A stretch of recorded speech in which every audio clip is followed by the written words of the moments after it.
So this tutorial is the part 2 for the poppy text animation, and in this tutorial we are going to be adding a line for our text just like this, which is very simple to create inside of After Effects. So without any further ado, let's begin. So first let's go ahead and hide this and let's create ourselves a new line.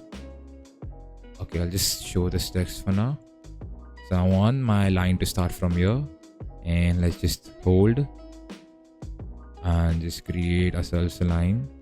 Obviously we'll be adjusting it later and somewhere around like this. So my lines is pretty crooked, so let's just adjust it. We'll just adjust it using these handles. So it's there. So this is pretty much an intuition and how you want it to be. So this is how I want it. To be honest, I don't need this line.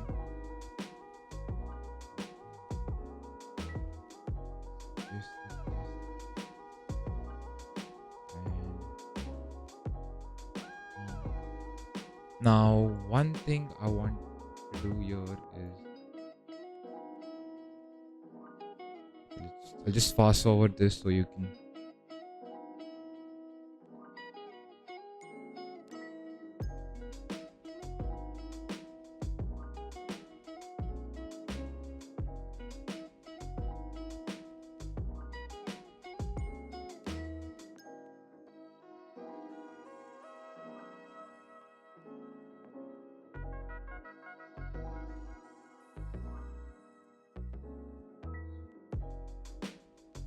Okay, so we have our line over here. Now we'll just create an animation for it.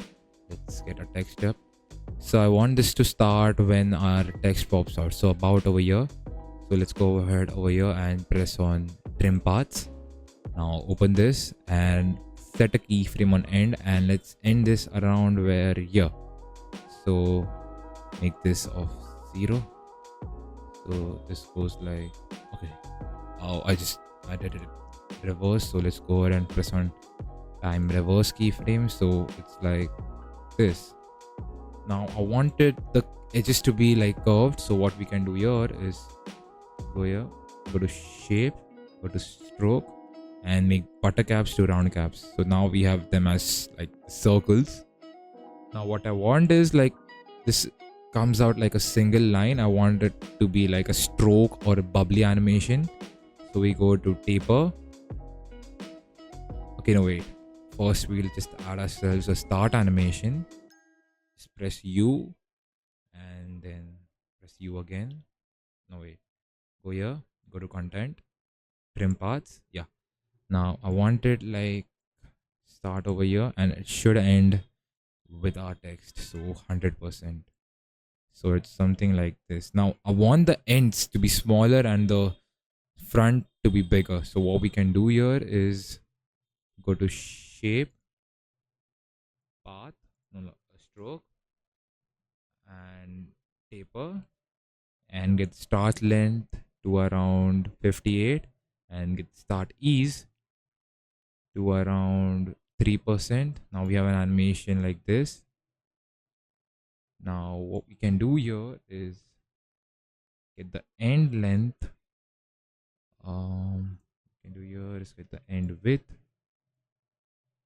And ease to about like 9%, which won't affect much, but so we have an animation like this, which looks pretty clean already, but using a bit of graphing will make it better. So select all the keyframes, press on F9, and we have made it like this. So now if you see there are some strokes like here, so what we can do here is select the keyframes and check the graph editor over here. Okay, now I'm using the keyframe wingman. If you don't have it, I will use this one. Go here. Now just adjust it like this. And now if you want it like this, we have some. This is not what I want, to be honest. I use the keyframe. So we can do is at this edge over here, we have a graph which starts off faster then goes in slow. So it looks, now if I want it to be slower, hold alt and just stretch these keyframes in, which makes it look much better. Obviously, you can take time and perfect the lines if you want. But yeah, this is it for the tutorial, and thank you for watching.